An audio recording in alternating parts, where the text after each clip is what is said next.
Et puis direction Versailles, où les 27 sont réunis en ce moment, les 27 qui avancent sur la question de l'indépendance énergétique, sur la question aussi d'une défense commune. On aura l'occasion d'en reparler ce soir et de voir si on est proche ou pas d'un accord. Voilà pour toutes les choses dont nous allons évidemment parler ce soir. Oui, au fond, ce sommet de Versailles, c'est ce qui pourrait peut-être rester dans l'histoire comme le sommet des trois dépendances. Des trois dépendances de l'Union européenne. Dépendance en matière de défense vis-à-vis de la protection américaine. Dépendance en matière d'énergie vis-à-vis de la Russie. Et dépendance vis-à-vis d'elle-même pour l'accession de l'Ukraine vis-à-vis de son formalisme et de ses procédures. Voilà. On est au cœur des contradictions qui ont fondé le projet européen, qui est un projet de paix, qui est un ordre de droit, une création du droit, qui est une puissance commerciale, qui s'imagine et qui se rêve en puissance de paix entre ses voisins, entouré d'un cercle d'amis. Et là, tout d'un coup, on se rend compte qu'on est seul. Que les Russes ne veulent pas de bien et que quand il s'agit de décider dans la vitesse, eh bien, on n'a pas les moyens parce qu'il faut faire des procédures et ça va prendre quelques années.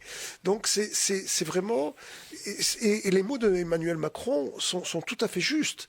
C'est-à-dire que cette Union européenne, elle doit changer. Elle doit changer. Elle doit changer. Et on revient sur cette notion de... Donc on voit, c'est une solution diplomatique. On la connaît, on la sait, on l'entrevoit. C'est-à-dire, au fond, la cession la reconnaissance de l'Ukraine de la Crimée, appartenant à la Russie et des républiques du Donbass et du Donbass.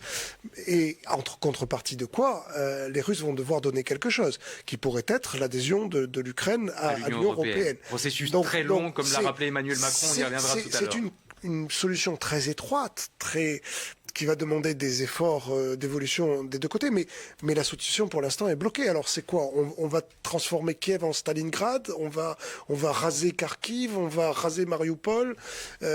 Quel serait l'intérêt pour Vladimir Poutine de s'emparer d'un État qu'il aurait complètement détruit, alors que dans le même temps, il a toujours proclamé que c'était le peuple frère.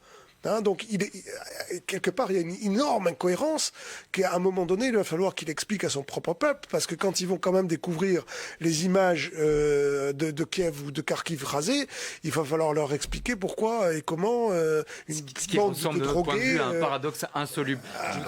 Je crois que l'armée russe, après Alep, après Mariupol, après Kharkiv, a définitivement souillé son honneur.